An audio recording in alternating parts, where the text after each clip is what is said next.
This weekend we saw the third installment of the Hunger Games series, Mockingjay Part 1. Which made, okay, over under $150 million. What are you guessing? Over.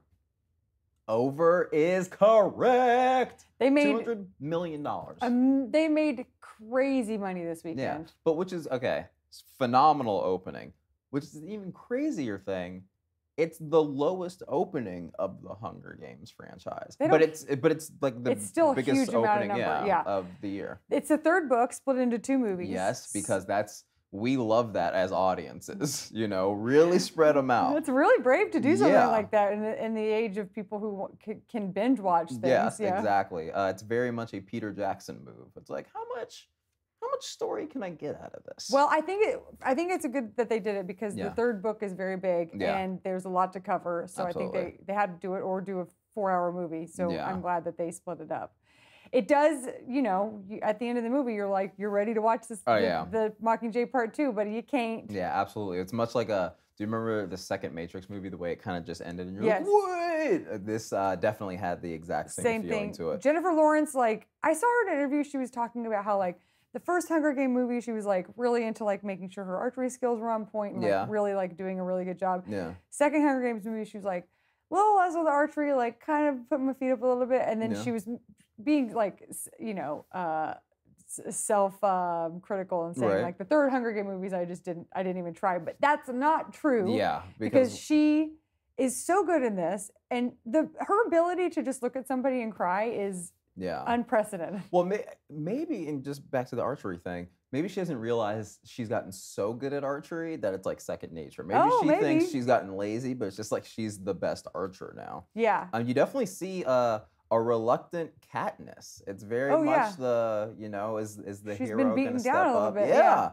Well, I mean, the world is a crazy place in the Hunger Games. And she's living in the gray zone, in the gray gardens underneath it. Exactly. It was very Grey Gardens, and I especially thought that when you see Effie Trinket, who's in basically a political refugee, without her wigs, without her dresses, and in full gray. Yeah, you made a very interesting joke via Instagram comparing her to Rosie the Riveter. She did look like Rosie the Riveter. Yeah, it was very intelligent because I didn't get that. I didn't see the compare, and then you did a photo side by side. Well, I did a Rosie the Riveter joke, and then I was like, wait, actually, she looks like Little Edie in Grey Gardens. Yes. So then I did that joke. Really, she's covering a bunch of bases for like very niche female heroes. Yeah, absolutely.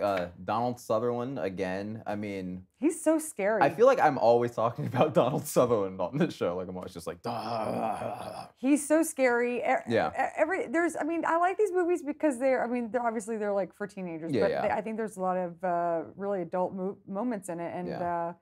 you know, it doesn't feel superficial. It feels very real. Well, and especially this being the first in recent years of the teen dystopian thing, which is now clearly almost saturated the market at this point. But the Hunger Games movies always feel original. Like there's not anything in them that feels like it was taken from something else. Even though, like, even just in premise alone, like it is, you know, Lord of the Flies or whatever you want to say it. But or you want to say about it. But these, like the technology they use, it's just the CGI, like everything in them is always super on point. The real heroes of today's episode are the children at St. Jude Children's Research Hospital. So why don't you give them a shout out? Hashtag Penguins at St. Jude in the comments below, and you can enter to win a Penguins of Madagascar signed poster. It's that easy. It's so easy. Just do it in the comments below. Hashtag Penguins at St. Jude to enter to win, and give these kids a shout out. That's much deserved. Absolutely. Make sure you subscribe to our channel. Super important. Go see Hunger Games. Give them more money. They need it. And then see Penguins of Madagascar in theaters this Wednesday. This has been the trailer. So much fun. Erin Gibson, Yassir Lester, we're just talking and living, and we'll see you next week.